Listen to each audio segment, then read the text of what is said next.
Good morning, everyone. My name is Rishabh Mehra. Welcome back to the YouTube channel. आज हम नया chapter start करने जा रहे हैं with the chapter new current electricity.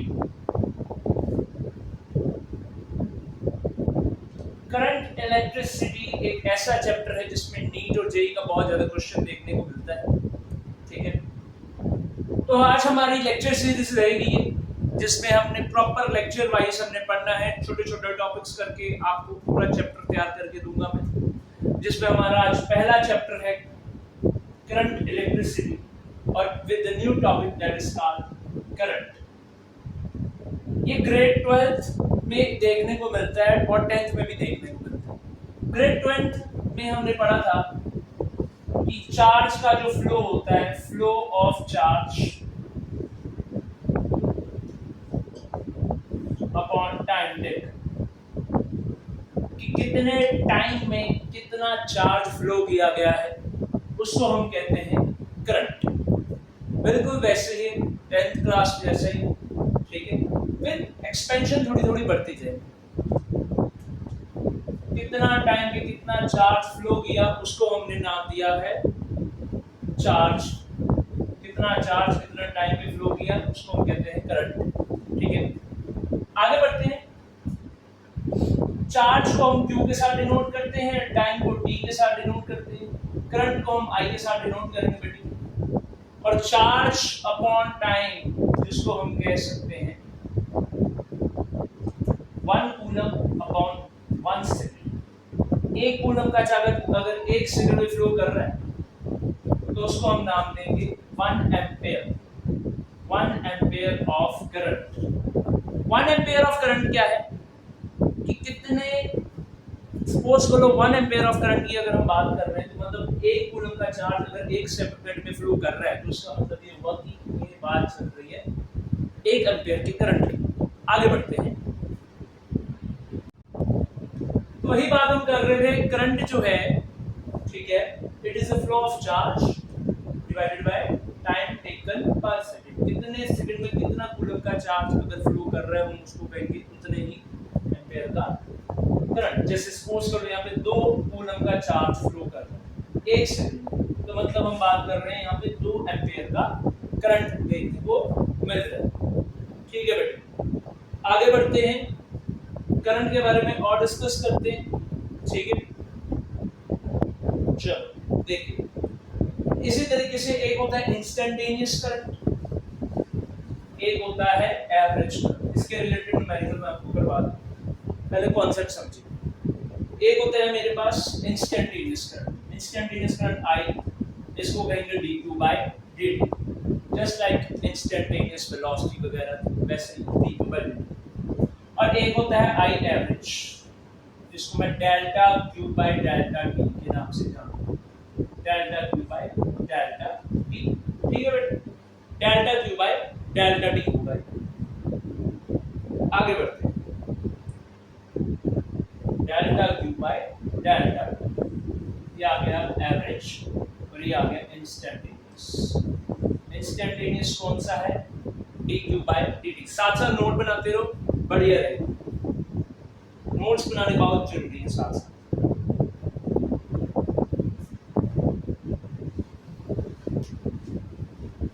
चलो आगे बढ़ते हैं। अब मान लेते हैं कि मेरे पास एक करंट है। पहली बात तो करंट की ना डायरेक्शन चेंज हो सकती है, ठीक है, डायरेक्शन तो है इसकी, बिल्कुल ठीक है। मैग्नीट्यूड भी बताता है कि कितने एम्पियर का करंट है। डायरेक्शन तो हम करते ही हैं कि ये डायरेक्शन करंट की इधर जा रही है उधर जा रही है, ठीक है, पर फिर भी ये वेक्टर क्वांटिटी नहीं, ये वेक्टर क्वांटिटी नहीं, ठीक है। एक्चुअल में जो करंट है it does not follow the vector of addition.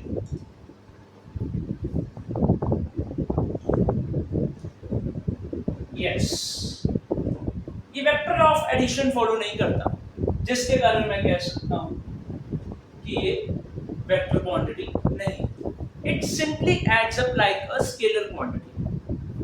Of addition को जो फॉलो करे वही वेक्टर क्वांटिटी कहलाती है। अदरवाइज देखा जाए, इसी कारण मैं कह सकता हूं कि करंट जो है वो मेरे पास वेक्टर क्वांटिटी नहीं है। इट सिंपली एड्स अप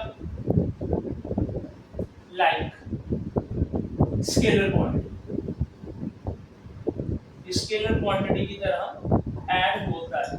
मैं आपको एग्जांपल के साथ समझाता हूँ। देखिए यहाँ पे जैसे मैं कह देता हूँ बेटा यहाँ पे 5 एम्पियर का करंट आ रहा है, यहाँ पे 2 एम्पियर का करंट आ रहा है, तो ये दोनों ऐड होकर क्या बना रहे हैं, यहाँ पे 7 एम्पियर का करंट यहाँ से निकले। ठीक है, वही चीज मैं आपसे डिस्कस कर रहा हूँ। It simply adds up like a scalar quantity. ये वेक्टर लॉ ऑफ एडिशन ओबे नहीं करता करंट, इसलिए मैं कह सकता हूँ ये वेक्टर नहीं है। हाँ, बट ये है डायरेक्शन भी है, मैग्नीट्यूड भी है। ठीक है, तो यही कारण है एक हिसाब से ये स्केलर क्वांटिटी की तरह ऐड भी हो रहा है और ऊपर से वेक्टर की तरह मैग्नीट्यूड एंड डायरेक्शन भी बता रहा है। इसलिए मैं कहूँगा आगे जाकर आपको पता लगेगा कि जो करंट है वो एक टेंसर क्वांटिटी कहलाती है, टेंसर क्वांटिटी कहलाती है। ठीक है, आप उसको नोट कर लो। चलो,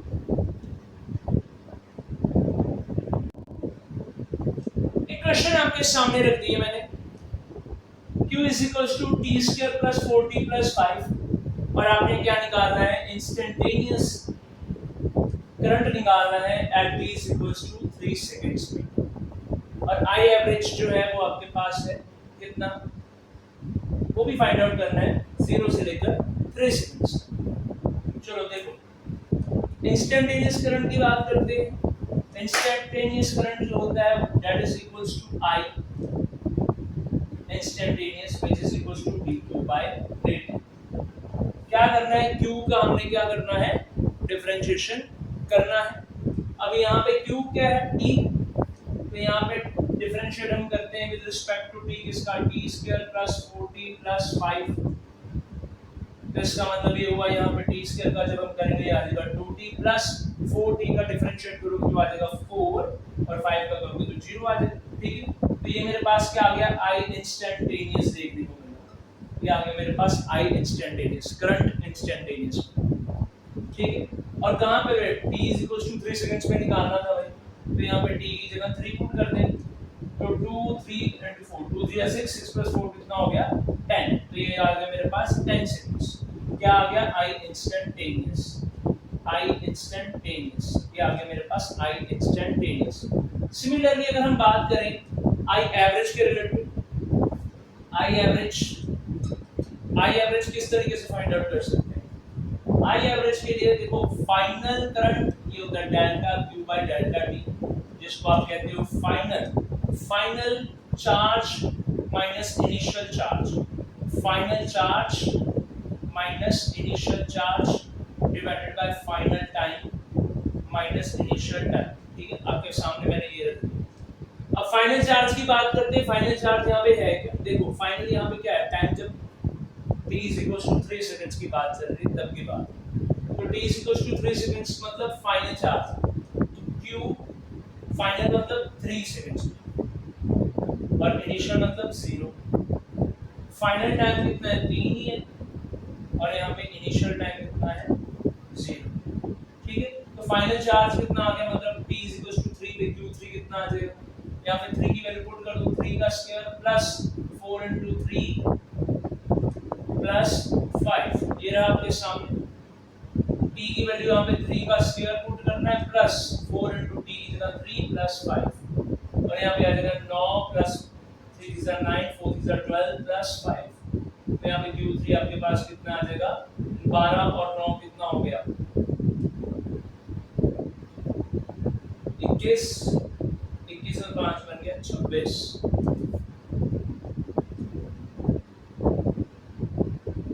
26, तो यहाँ पे 26 माइनस 0 यहाँ पे पुट करना पड़ेगा, यहाँ पे 0 पुट कर दो ना, q0 मतलब यहाँ पे 0 पुट कर दो, 0 का स्क्वायर प्लस 4 into 0 प्लस 5, तो यहाँ पे ये भी 0 ये 5 रहेगा, 26 माइनस 5 डिवाइडेड बाय 3, 26 माइनस 5 बन गया 21 बाय 3, ये आ गया 37।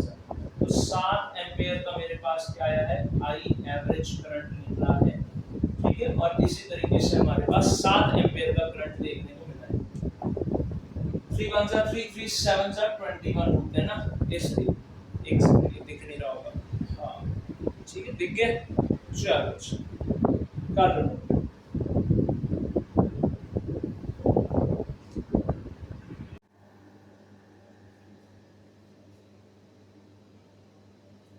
चलो बेटा एक और क्वेश्चन करो, आपके सामने है।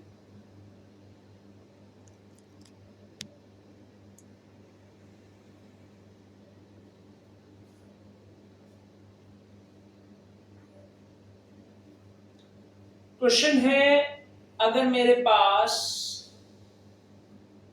I is equals to T square plus 1 है और आपने निकालना है चार्ज जो कि फ्लो कर रहा है क्रॉस सेक्शन से बिटवीन 0 से लेकर 3 second, also find the number of electrons that flows in this time. Simple question है, ट्राई कीजिएगा जरूर, वीडियो को पॉज करो, साथ साथ ट्राई करते जाओ, ठीक है, बहुत जरूरी है ट्राई करना। अगर मेरे पास करंट की वैल्यू गिवन है और हमने चार्ज निकालना है, ठीक है, अगर हमारे पास करंट गिवन है, चार्ज निकालना है, ठीक है, मैं आपको एक हिंट दे सकता हूं, ठीक है, हमने चार्ज निकालना है, ठीक है, देखो सबसे पहले क्या करना है, हमने आपके पास I गिवन है, हमें पता है I is equal to D Q by D T के साथ रिलेशन होता है, इसके लिए हम क्या करेंगे, यहाँ पे डी क्यू बाई ये डी टी उधर जाकर मल्टीप्लाई बन जाएगा, I इंटू डी टी आ जाएगा, और हम एक काम करते हैं, हम इसकी इंटीग्रेशन कर देते हैं। जब मैं इसकी इंटीग्रेशन करूंगा तो आप देखोगे इंटीग्रल ऑफ डी क्यू साथ में आ जाएगा इंटीग्रल ऑफ डी टी। अब डी क्यू का इंटीग्रेशन तो हो गया मेरे पास क्यू, डी क्यू का मेरे पास हो गया Q which is equal to I integral I into D T. तो यहां से आप आराम से चार्ज निकाल सकते हो। देखो हमारे पास क्या है, हमारे पास करंट गिवन है D Q by D T, फिर मैंने डी टी उधर जाकर मल्टीप्लाई करा दिया, आई डी टी आ जाएगा, और यहाँ पे डी क्यू उसका इंटीग्रेशन कर दिया। जैसे मैं इसका इंटीग्रेशन करता हूँ, डी क्यू का इंटीग्रेशन क्या हो जाता है, Q integral I into D T. अब क्या करना चाहिए, अब आई की वैल्यू हमने फाइंड आउट करनी है, नहीं गिवन है कितनी है, टी स्क्वायर प्लस 1, बस अब आराम से आ जाना। क्या हो यहाँ पे क्या है, q is equal to integral कितना, कहां से कहां तक, टाइम कितना बताया है, वेरिएबल इस बार क्या है, टाइम है, 0 से लेकर 3 सेकंड्स तक, सो 0 से लेकर 3 सेकंड्स तक I की वैल्यू यहाँ पे क्या है, टी स्क्वायर प्लस 1, साथ में लग जाएगा dt यहाँ, ठीक है। अब सिंपल है, देखो प्लस 1 फिर से काम आ जाती है, डिफरेंशिएशन इंटीग्रेशन आना बहुत ज्यादा जरूरी है, ठीक है, इसके बगैर गुजारा नहीं है। अगर आप जेई नीट अगर करने जा रहे हो तभी तो आपको मैथमेटिकल टूल्स में सबसे पहले इंटीग्रेशन और डिफरेंशिएशन ही सिखाया जाता है, without this you can not do anything in physics. और यहाँ पे क्या आ जाएगा, t का स्क्वायर आ जाएगा, अब फॉर्मूला आपको पता है n+1 divided by n+1, you will get 2 + 1 3, again 2 + 1 3, t की पावर 3 डिवाइडेड बाय 3 हो जाएगा, प्लस यहाँ पे dt आ जाना मल्टीप्लाई कराने के बाद, और dt का इंटीग्रेशन क्या होता है, t होता है, ठीक है। कहां से कहां तक जाना है, 0 से लेकर 3 तक जाना है, t का स्क्वायर है, अरे देखो ना t का स्क्वायर है, उसका इंटीग्रेशन किया, 2 + 1 डिवाइडेड बाय 2 + 1 क्या आ जाएगा, t की पावर 3 डिवाइडेड बाय 3 आ गया ना, ठीक है, तो वही किया, t की पावर 3 डिवाइडेड बाय 3, इसका इंटीग्रेशन कर दिया। आगे देखिए, फिर इसके बाद dt का इंटीग्रेशन आपको पता है t होता है, ठीक है, 0 से लेकर 3 सेकंड तक। फिर इसके बाद अगला स्टेप ये होना चाहिए हमारा, इनको अपर लिमिट पुट करनी है, फिर माइनस कर देना लोअर लिमिट पुट करने के बाद। यहाँ पे देखो अपर लिमिट यहाँ पे क्या है 3, तो 3 का क्यूब डिवाइडेड बाय 3 प्लस 3 आ जाएगा, लोअर लिमिट यहाँ पे क्या है, यहाँ पे 0 पुट करना है, -0 पुट कर देते हैं, चलो यहाँ पे 0 पुट कर दिया, यहाँ पे 0 पुट कर देते हैं, ठीक है, तो ये 0 हो गया। इसके बाद अगला स्टेप हमारा क्या होएगा, यहाँ पे 3 का स्क्वायर, 3 का cube 27, 3 threes are 9, 9 threes are 27, 27 by 3, 9 plus 3 आ गया ना, -0, तो यहाँ पे कितना आ जाएगा, 9 plus 3 कितना हो गया 12, पर यहाँ पे आ जाएगा मेरे पास 12 गुणक का चार्ज आ गया, ठीक है, ओके। बट अभी तक क्वेश्चन हमारा डन नहीं हुआ, उसने कहा था चार्ज निकालेगा, हमने चार्ज निकाला, ठीक है, अभी हमने चार्ज निकाला, हमने निकालना है number of electrons that flows in this time. ठीक है, तो इसके लिए हम क्या करते हैं, इसको नोट करो जल्दी, ये मैं रेस कर देता हूं। हाँ देखिएगा, अब यहाँ पे मैंने क्या निकाल दिया, हमने चार्ज निकाल दिया। आपने पढ़ा होगा Q इज इक्वल टू किसके बराबर, Ne, क्वांटाइजेशन ऑफ चार्ज कहते थे इसको, याद करो। Q is equal to N into E, और Q की वैल्यू यहाँ पे बताओ कितनी है, 12। अभी हमने फाइंड आउट की है 12 कूलम, ये 12 कूलम हमने फाइंड आउट किया ये। ठीक है, तो 12 इधर पुट कर दो, which is equals to N multiply by E। E यहाँ पे चार्ज ऑफ इलेक्ट्रॉन कितना होता है, 1.6 into 10 to the power -19। फिर इसके बाद 12 इधर रहेगा, 1.6 into 10 raised to power -19 is equals to N। Solve करो आगे, हरी अप फास्ट सॉल्व करो और आंसर बताओ कितना आ रहा है, इसको सॉल्व करो खुद।